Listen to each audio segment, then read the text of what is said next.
मग निष्कळंक गहन उपजेल आत्मज्ञान. माऊली महावैष्णव श्री ज्ञानेश्वर महाराजांच्या या ओवीचं आज आपण निरूपण करणार आहोत. श्रोत्यांना माझी नम्र प्रार्थना आहे की आपलं अवधान देऊन या विषयाचं आपण चिंतन करूया. स्थितप्रज्ञ होण्यासाठी भगवान श्रीकृष्णाने निष्काम कर्मयोगाचा सिद्धांत सांगितला. या सिद्धांताच्या प्रयोगातून साध्य होणारे फळ म्हणजे मनाची स्थितप्रज्ञ अवस्था. ज्याची बुद्धी स्थिर झाली आहे किंवा जो समोर आलेल्या परिस्थितीस आपल्या प्रज्ञेच्या सहाय्याने पाहू शकतो असा व्यक्ती म्हणजेच आत्मज्ञानी व्यक्ती, स्थितप्रज्ञ व्यक्ती. स्थितप्रज्ञतेसाठी सर्वात महत्त्वाचे मन असते. मनामध्ये अनेक प्रकारच्या शक्ती असतात. पाश्चिमात्य मनोवैज्ञानिक सिग्मंड फ्राइड याने मनाचे 3 प्रकारे वर्गीकरण केले आहे.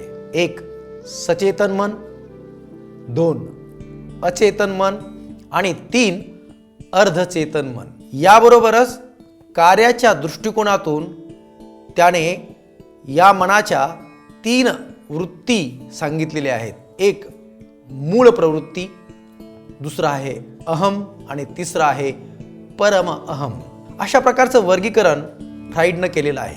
यामधील अहमचे मुख्य कार्य बुद्धीची चेतनावस्था, तर्क, स्मरण, निर्णय, अनुमान शक्ती, आकलन, अनुकूल प्रतिकूल यातील भेद करण्याची शक्ती, या सर्वांना विकसित करण्याची शक्ती मनामध्ये असते. या मनाला गवसणी घालण्याचं प्रचंड मोठं काम या सिद्धांताच्या माध्यमातून होणार आहे. याची जाणीव माऊलींना आहे. किंबहुना या सिद्धांताच्या साधनेमधूनच चोख किंवा शुद्ध असे सात्विक आत्मज्ञान प्राप्त होणार असल्याचे व मनाच्या याच अवस्थेमुळे वैराग्य प्राप्त होऊन जीवनातील निर्भेळ आनंद प्राप्त होणार आहे.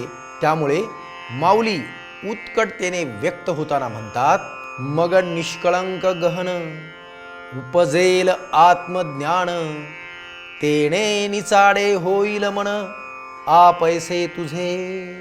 मनाची वैराग्य अवस्था प्राप्त होणे हे आपण म्हणतो तेवढी सोपी गोष्ट नाही. विज्ञान युगातील धकाधकीच्या जगात मानवी मनाला भुरळ पाडणारी असंख्य साधने पूर्वीपेक्षाही मोठ्या प्रमाणात उपलब्ध आहेत. किंबहुना आज जगामध्ये कधी नव्हे एवढे मनोविकाराचे रुग्ण पाहायला मिळत आहेत.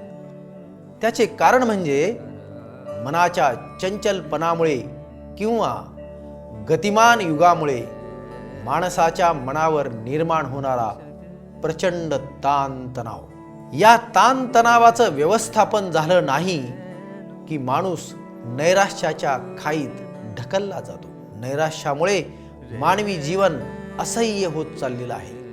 नजीकच्या काळातील काही ताज्या घटनांचे मी आपणास स्मरण करून देतो. आध्यात्मिक गुरु भय्यूजी महाराज यांनी कित्येकांना आधार दिला, मात्र ताण तणावात स्वतःला संपवले. याचप्रमाणे सकारात्मक विचाराच्या भूमिका चित्रपटातून साकारणाऱ्या सुशांत सिंग राजपूत असो की नैराश्याशी कसा लढा द्यायचा हे शिकवणाऱ्या शीतल आमटे असो, यांनी केवळ मनाच्या नैराश्याच्या भावनेतून स्वतःला संपवले. मनाच्या याच भावनेमुळे हजारो शेतकरी आत्महत्या करत आहेत. त्यामुळे या प्रसंगी माऊलींनी दिलेल्या ज्ञानाची रसद जीवन सुखी आणि समृद्ध करण्यासाठी उपयोगी पडणार आहे हे नितांत सत्य. त्यासाठीच श्री ज्ञानेश्वरीचे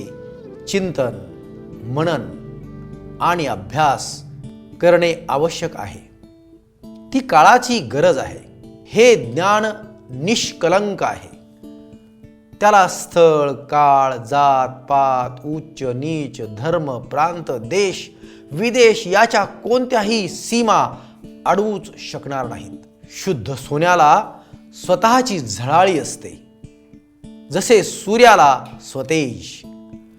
म्हणूनच स्वधर्माचा सूर्य पाहण्यासाठी माऊली तुम्हा आम्हाला प्रोत्साहन देतात. माऊलींनी सांगितलेले हे तत्वज्ञान आणि मनाला ताब्यात ठेवण्यासाठी सांगितलेला सिद्धांत याचे लहानपणापासून तुम्हा आम्हाला ज्ञान दिले गेले असते तर आजच्या युगात मनावर होणारे असंख्य दुष्परिणाम टाळता आले असते. पण आम्हाला ते दिले गेले नाही आणि स्वभाषेत असूनही आम्ही साक्षर होऊन ते अभ्यासले नाही. त्या पलीकडे जाऊन कित्येक बुद्धिवंत म्हणून घेणाऱ्यांनी, स्वघोषित प्रज्ञावंतांनी या ज्ञानाकडे जिज्ञासेने पाहिलेच नाही. हा आमचा कर्मकरंतेपणा असं आपल्याला वाटत नाही काय?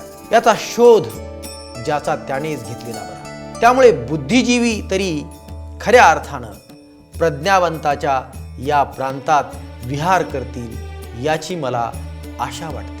माऊलींनी आत्मज्ञानाच्या प्राप्तीनंतर निचाडे होईल मन असा शब्द प्रयोग केला आहे. तो अत्यंत समर्पक आणि चपकल आहे, योग्यही असा आहे. मनावर अनेक संतांनी, विचारवंतांनी आपली लेखणी झिजवलेली आहे. समर्थ रामदासांनी मनाचे श्लोक लिहून तुम्हा आम्हाला जागृत करण्याचा आटोकाट प्रयत्न केला. तर जगद्गुरु संत तुकोबाराय हे मनाचे महात्म्य सांगताना लिहितात, मन करारे प्रसन्न, सर्व सिद्धीचे कारण, मोक्ष अथवा बंधन, सुख समाधान इच्छा दे. मने प्रतिमा स्थापिली, मने मना पूजा केली, मने इच्छा पुरविली, मन माऊली सकळांची. मन गुरु आणि शिष्य करी आपुलेची दास्य, प्रसन्न आपापनास गती अथवा अधोगती. आणि म्हणूनच संतांच्या वाणीतून, लेखणीतून प्रकाशित झालेल्या सुंदर मार्गाने जाऊन आपण आपले जीवन आनंदाने जगण्याचा प्रयत्न करूया. यासाठीच माझा हा वाक्प्रपंच. रामकृष्ण हरी.